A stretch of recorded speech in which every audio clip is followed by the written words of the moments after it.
मैं और मेरा ससुर घर में अकेले रहते थे। मेरा ससुर इतना बूढ़ा नहीं था। मैं सारा दिन अपने आप को दुपट्टे से ढक कर रखती थी। काम करने के दौरान कई बार ऐसा होता था कि दुपट्टा गले से उतरकर नीचे हो जाता था। तब ससुर मुझे अजीब सी नजरों से देखता तो मुझे शर्म सी महसूस होती थी, क्योंकि मैं भारी भरकम जिस्म की मालिक थी और अक्सर अपने जिस्म को ऐसे ढक कर रखना मेरे लिए बहुत मुश्किल होता था। ससुर को रात का खाना देकर मैं अक्सर कमरे में दरवाजा बंद करके सोने के लिए लेट जाती थी, लेकिन जब सुबह उठती तो चादर पे सफेद दाग लगे होते।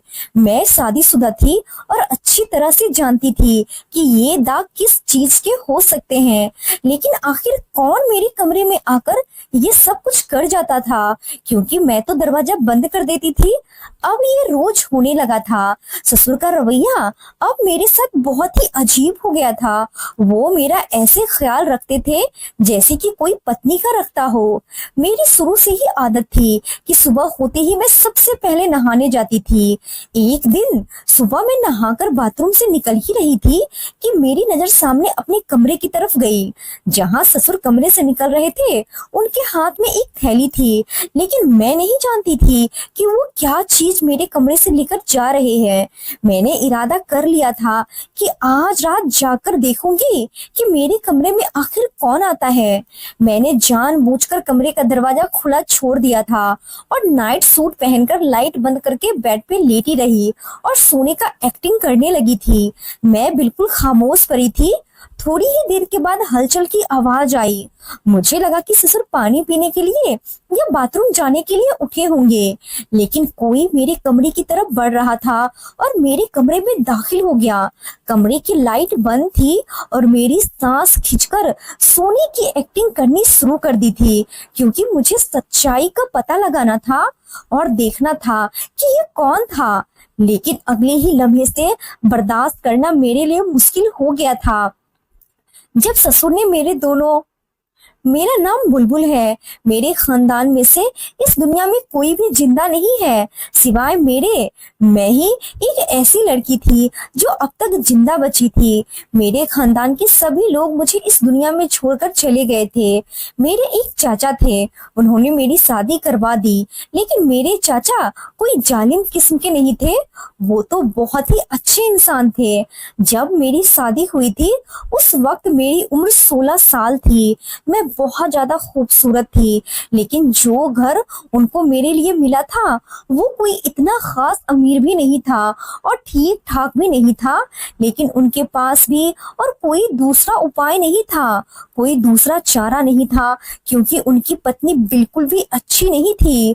कोई भी अच्छा रिश्ता आता तो वो कहती कि अपनी बेटी के बारे में सोचो तुम, बस इस बुलबुल को जल्दी से जल्दी इस घर से निकाल दो, नहीं तो मेरी बेटियों के लिए दिक्कत का सामना करना पड़ जाएगा और उनके लिए भी रिश्ते नहीं आएंगे, क्योंकि जो भी घर आता था वो मुझे ही पसंद कर लेता था। मैं बहुत ज्यादा खूबसूरत थी और मेरी चाची की बेटियां बहुत ही मोटी और काली सी थी, लेकिन उनका रवैया मेरे साथ इतना बुरा नहीं था। सब कुछ ठीक था, बस कभी कभी चाची को इसी बात पे गुस्सा आता था कि रिश्ता मेरी बेटियों के लिए आता है और लोग पसंद इसको करके चले जाते हैं। इस बात से चाची कभी कभी मुझसे नाराज भी हो जाती थी और अक्सर ऐसा भी होने लगा था कि जब रिश्ता आता तो वो मुझे छिपा देती थी। फिर बस चाचू ने तंग आकर जो भी मिला फौरन मुझे भेज दिया। कोई भी पूछताछ नहीं की और ज्यादा कीड़े भी नहीं निकाले। जिस घर में मेरी शादी हुई थी उसमें कोई भी नहीं था। मेरा पति दूसरे शहर में काम करता था जो यहाँ से एक दिन की दूरी पे था, इसीलिए वो बार बार नहीं आ सकता था। लेकिन 4 महीने के बाद एक हफ्ते के लिए मेरा पति शहर से वापस आता था। मैंने कहा कि चलो शुक्र है बाहर का मुल्क तो नहीं है, वरना तो 2-2 साल में एक बार घर आते हैं लोग। घर में उस वक्त कोई नहीं था, था सिवाय मेरे ससुर के। मेरे ससुर ने कहा कि तुम्हें परेशान होने की कोई जरूरत नहीं है। मेरा ससुर बहुत अच्छा था और वो वाकई बहुत ज्यादा अच्छे थे, मेरा बहुत ख्याल भी रखते थे। शादी के 2 हफ्ते बाद मेरे पति ने कहा कि मुझे अब जाना होगा। मैंने सिर्फ 2 हफ्तों की ही छुट्टी ले रखी है। मैंने भी उसे भारी दिल से विदा कर दिया था। उसका नाम रंजन था और मेरे ससुर का नाम लाल देव था। ससुर भी काम पे जाया करते थे। सुबह सुबह उनको नाश्ता बनाकर देती और वो काम पे चले जाते थे।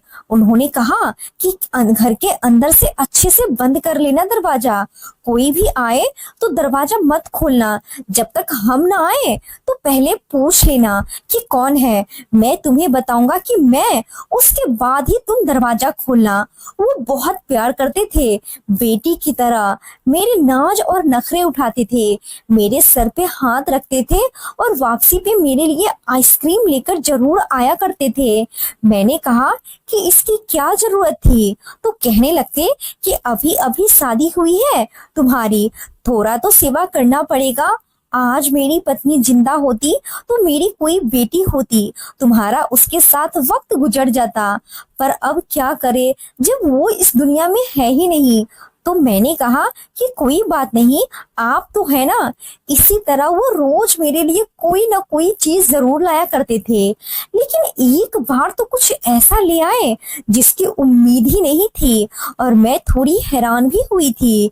मेरे पति सिक्योरिटी का काम करता था, इसीलिए उसे दिन भर फोन करने की इजाजत नहीं होती थी। रात को 10 मिनट के लिए मुझसे बात करता था, लेकिन इतना थका होता था कि बात करते करते ही सो जाता था।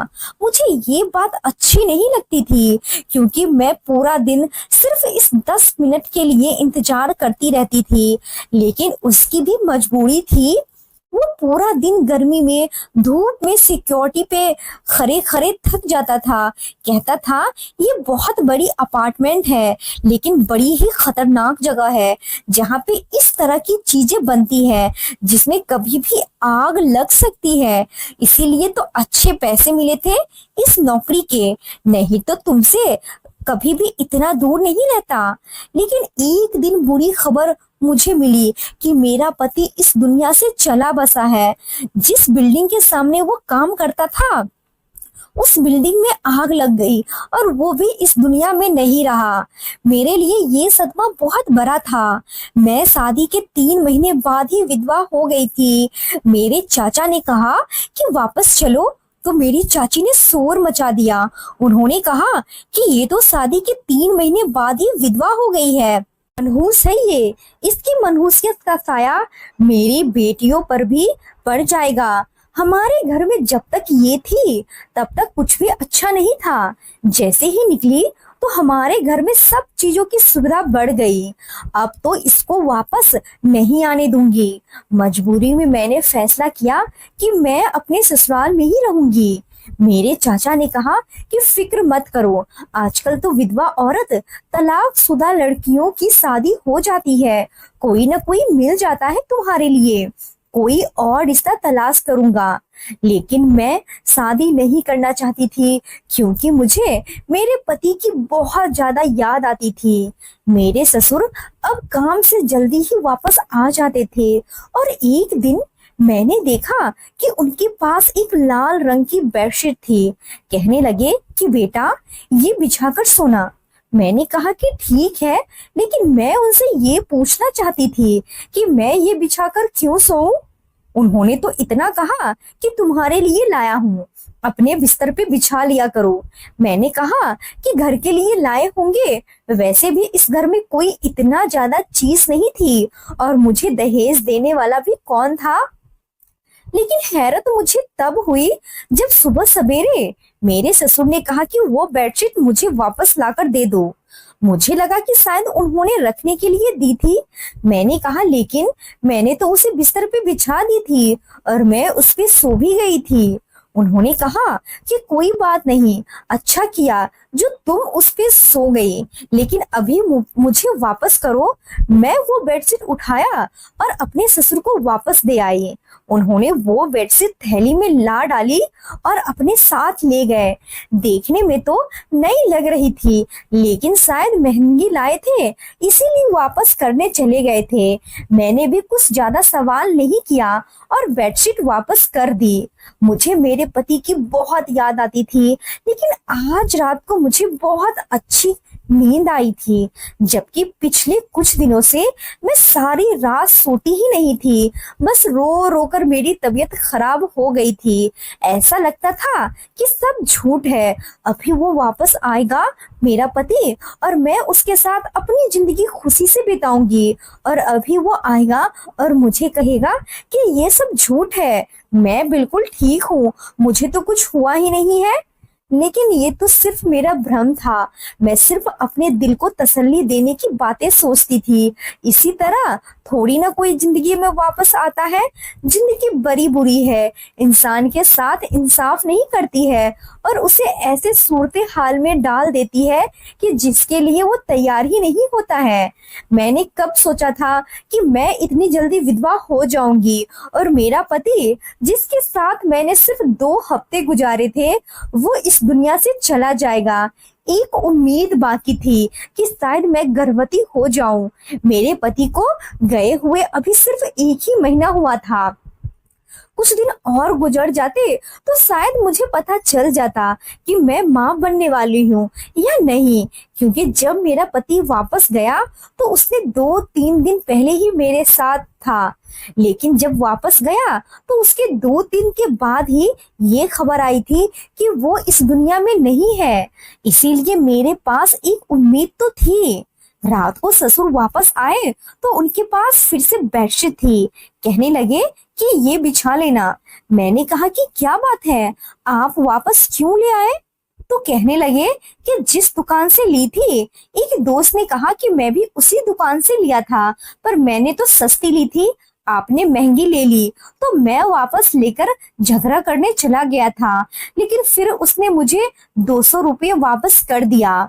तुम भी जाकर सो जाओ, कोई प्रॉब्लम की बात नहीं है। वही हुआ जिसका मुझे अंदाजा था। मैंने कहा कि ठीक है। मैंने फिर से बेडशीट बिछा ली और मैं सो गई। ऐसी सोई कि सुबह ही मेरी आंख खुली थी, लेकिन सुबह मेरी तबीयत बहुत अजीब हो रही थी। मुझे लगा कि जैसे कि मैं मां बनने वाली हूँ। तभी मुझे इस तरह से चक्कर भी आ रहे थे और बदन भी दर्द हो रहा था। लेकिन सुबह जब नाश्ता बना रही थी तो ससुर ने फिर से कहा कि बेडशीट वापस कर दो। मैं हैरान रह गई थी। अभी मैं उनसे कुछ पूछना चाहती थी तो उन्होंने कहा कि मेरे पास टाइम नहीं है, जल्दी जल्दी वापस ले आओ। मैंने जल्दी से वो बेडशीट लाकर उन्हें वापस कर दी और बिना कोई जवाब दिए ससुर जी बाजार चले गए और कहने लगे कि बहुत काम है मुझे, तुम अपना ख्याल रखना। मैंने सोचा कि ये आखिर हो क्या रहा है। वो कभी मुझे बेडशीट दे देते हैं और कभी वापस ले जाते हैं। पता नहीं वो क्या कर रहे हैं। बूढ़े लोगों की हरकत अजीब होती है कि लोगों की बातों में आ जाते हैं। अगर बेडशीट ले ही ली तो रख लेनी चाहिए थी चुप करके। 200 रुपये में क्या फर्क पड़ता है। आजकल तो 100 में एक टाइम का खाना भी नहीं बनता है। लेकिन मेरे ससुर को कौन समझा था। मेरी तबीयत पूरा दिन खराब रही थी और मैं खुश होती रही कि मैं तो मां बनने वाली हूँ, क्योंकि इस तरह मुझे इस बात का यकीन हो जाता है कि मेरे पास मेरे पति का कोई ना कोई निशानी आ जाएगी। मैंने सोच लिया था कि अगर बेटा हुआ तो मैं उसका नाम अपने पति के नाम पे ही रखूंगी। इसी तरह से रंजन मेरी जिंदगी में वापस आ जाएगा। कोई तो होगा जिसको मैं अपना सकूंगी, वरना इस दुनिया में मेरा था ही कौन। एक पति था, वो भी इस दुनिया से चला गया था। मेरे ससुर ने तो रूटीन ही बना ली थी। वो रात को मुझे चादर देते और सुबह मुझसे चादर मांगकर ले लेते थे और मुझे इतनी ज्यादा गहरी नींद आती थी कि मुझे कुछ अपना होश नहीं रहता था। मैंने कहीं से सुना था कि जब औरत मां बनने वाली होती है तो उसे बहुत ज्यादा नींद आती है। इसीलिए मेरा दिमाग इन चीजों की तरफ लगा हुआ था। पर एक हफ्ते बाद ये उम्मीद भी टूट गई थी। तब मुझे बहुत अफसोस हुआ कि मैं माँ नहीं बनने वाली थी। मेरे पति की मेरे पास कोई भी निशानी नहीं थी। मुझे बहुत ज्यादा अफसोस हो रहा था। मैं रो रही थी। ससुर से ये बात नहीं की, पर उन्होंने कहा कि रो क्यों रही हो? तो मैंने कहा कि कुछ नहीं। मैंने कहा कि रंजन की याद आ रही है। तो ससुर ने अजीब से अंदाज में मेरा हाथ पकड़ के कहा कि मैं हूं ना, चलो। फिर अचानक ही वो रुक गए थे। मैं भी छेप गई थी, पर ससुर मुस्कुराकर रूम में चले गए। पर अब मैं इस बात पे हैरान होने लगी कि अगर मैं माँ बनने वाली नहीं थी तो फिर मुझे इतनी नींद क्यों आती थी और मेरे बदन में इतना दर्द क्यों रहता था? क्योंकि मैं तो यही समझ रही थी कि ये सब कुछ इसी वजह से हो रहा है। फिर मेरी इतनी ज्यादा तबीयत खराब क्यों थी? पर अब किसको कहती कि मुझे डॉक्टर के पास ले जाओ? ससुर से कहती तो मुझे बड़ा अजीब लगता था। चाचा को कहती तो वो भी क्या सोचते, काश कि मेरा पति जिंदा होता तो उसके साथ ही मैं आज हॉस्पिटल चली जाती। लेकिन फिर मेरी जब तकलीफ धीरे धीरे आगे बढ़ने लगी और अब मुझे हर रात को अजीब सी नींद आती थी। पता ही नहीं चलता था कि कब सो गई हूँ और कब जागी हूँ। और एक दिन ऐसा दृश्य देखा कि मैं हैरान रह गई। मेरे ससुर खुद उस चादर को धो रहे थे। मैं हैरान थी कि ये चादर क्यों धो रहे हैं। उनको क्या लगता है, क्या मैंने इस चादर को गंदा कर दिया है? और अगर वैसे ही उनको गंदी लग रही है तो मुझसे कह देते, मैं धो देती। लेकिन उनका इस तरह से धोना क्या था? ये चादर तो मेरे कमरे में होती थी। मुझे ऐसा लगता था कि मेरे ससुर बेटे के जाने के बाद शायद पागल हो गए हैं। अजीबोगरीब तरह की हरकतें करते रहते थे। एक ही चादर को बार बार कौन धोता है? रात को कहते थे कि बिछा लेना और सुबह को कहते थे कि वापस लाकर चादर दे दो। इस तरह की हरकतें कोई नॉर्मल इंसान तो नहीं कर सकता था। लेकिन मैं भी नहीं बोलती थी, क्योंकि शायद मुझसे ज्यादा उनका नुकसान हुआ था। उनके बुढ़ापे की लाठी खो गई थी, इसीलिए मैं भी उनसे ज्यादा कुछ नहीं बोलती थी।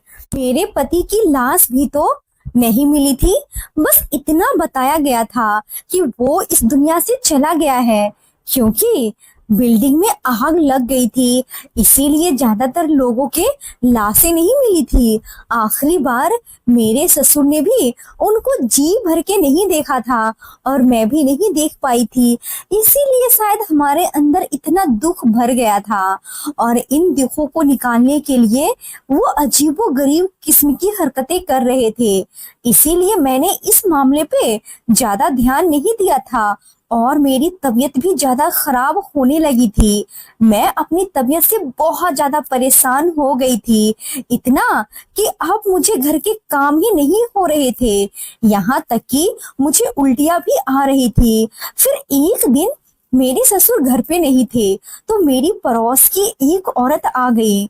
मैंने उसे सब कुछ बता दिया। उसने कहा कि तुम्हारी हालत तो बहुत बुरी लग रही है। इस तरह थोड़ी होता है, अगर घर में सिर्फ ससुर रहते हैं तो उनसे नहीं कहोगी ना तो किससे कहोगी? इसमें शर्माने की क्या बात है? शर्म से मर जाओगी क्या?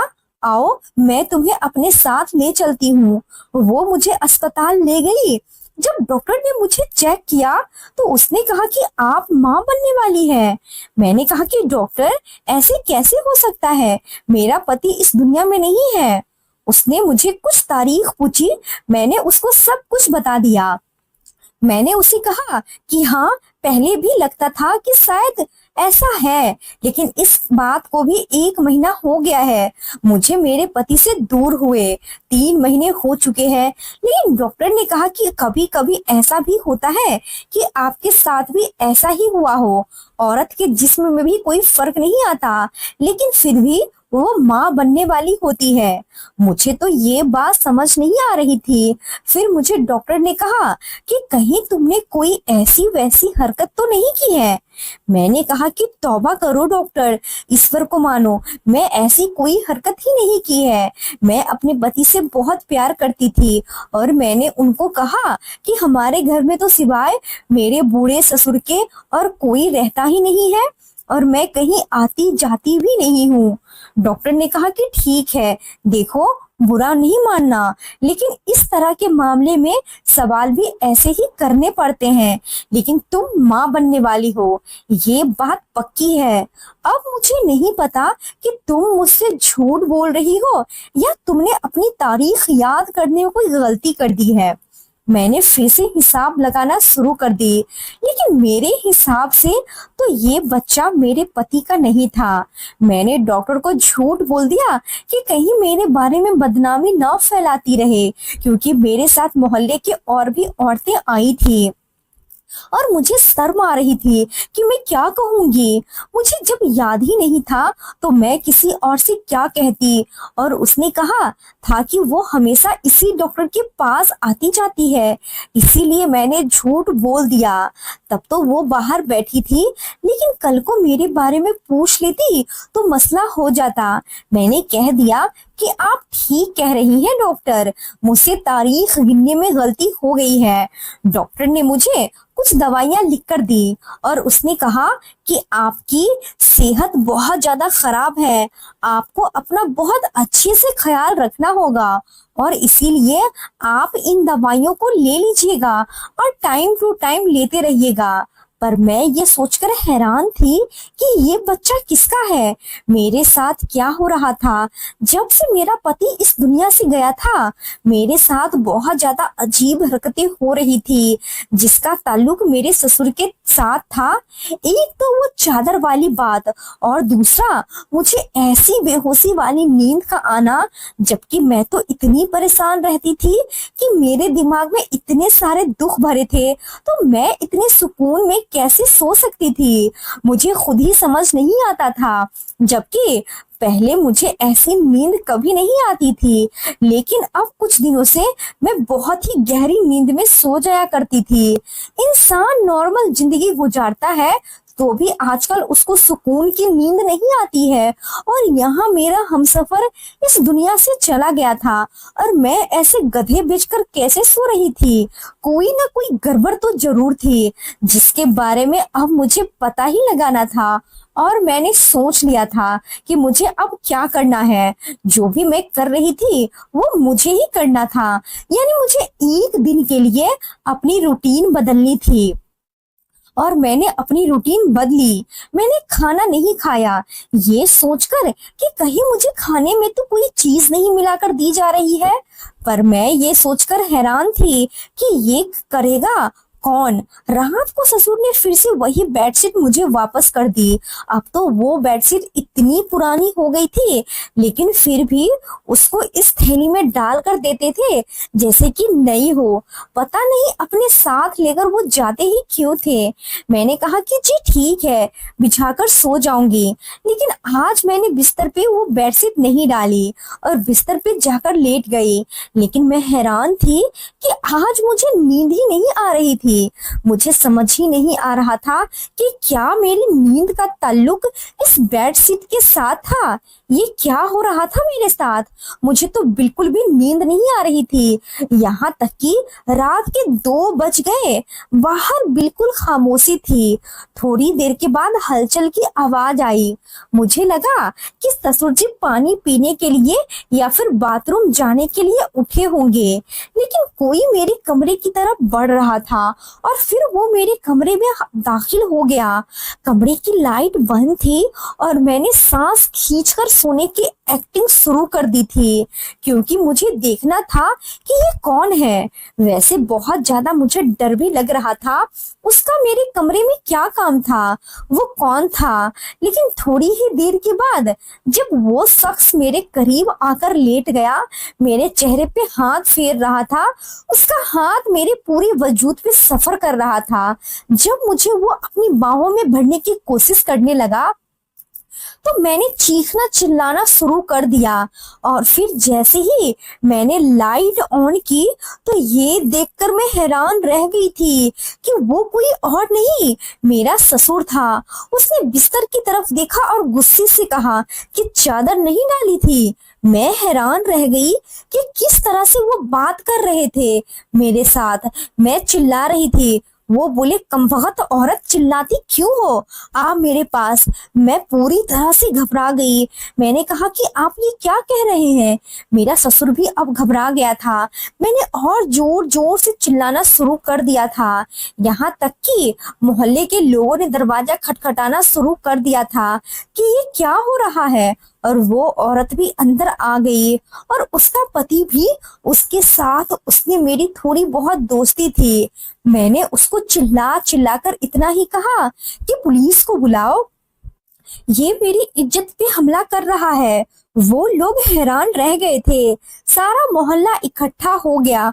मोहल्ले वालों को इस बात से कोई मतलब नहीं होता कि किसी की इज्जत की बचाना है या नहीं। मोहल्ले वाले दरअसल खुद इतने तंग होते हैं कि अगर कोई चोर या कोई इस तरह का इंसान उनके हाथ लग जाए तो उसे मार मार कर अपना गुस्सा उसी पे निकालना चाहते हैं। मेरे ससुर को भी दबोच लिया गया था।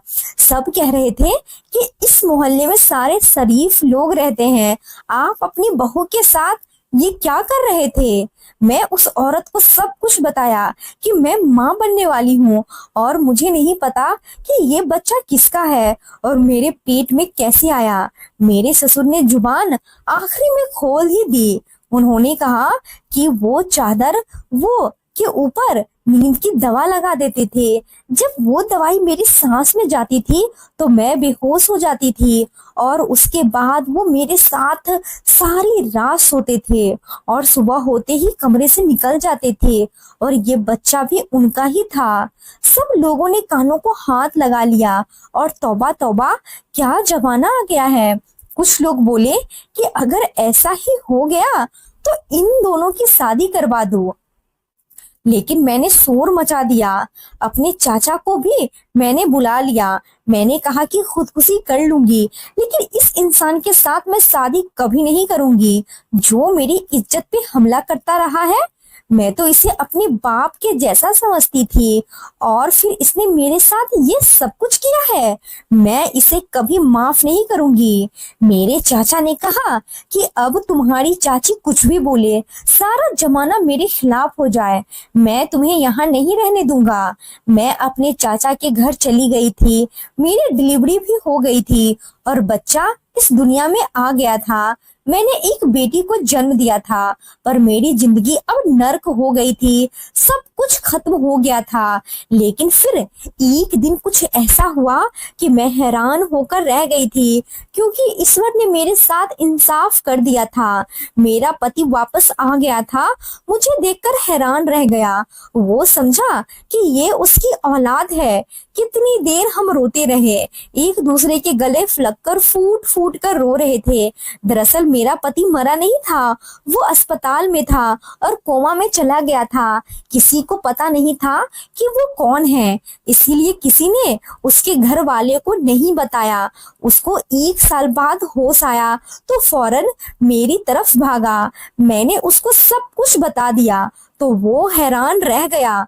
उसने कहा कि अब मैं क्या करूं, ये सब कुछ क्या हो गया। मैंने कहा कि कुछ नहीं करो, बस मुझे छोड़कर मत जाना। उसने कहा कि आज से मेरे बाप के साथ मेरा कोई रिश्ता नहीं है, बस मैं तुम्हारे साथ हूँ और तुम फिक्र मत करो, मैं जीवन भर तुम्हारे साथ रहूंगा और हम लोग साथ रहेंगे और इस बच्चे को भी पालेंगे। अभी भी ऐसा लगता है कि वो एक बुरा सपना है जिसको मैं गुजार रही थी। मेरा पति वापस आ गया था, मेरी जिंदगी में खुशियां लौट आई थी। मैं बस अब अपने सपने में जाना नहीं चाहती थी। मैं अपने पति के साथ ही रहना चाहती थी, लेकिन मेरे दिल में एक पल के लिए मलाल है। आप ही बताएं कि क्या मुझे ससुर से हुए बच्चे को जन्म नहीं देना चाहिए था या मैंने उसे जन्म देकर सही किया है। आज की कहानी आपको कैसी लगी? इस कहानी के बारे में कमेंट करके हमें जरूर बताएं। वीडियो को लाइक करके चैनल को सब्सक्राइब कर लीजिए। साथ में घंटी को दबाकर ऑल पे कर लें ताकि आने वाली वीडियो का नोटिफिकेशन आपको तुरंत मिले। मिलती हूँ अगली वीडियो में, तब तक के लिए राधे राधे।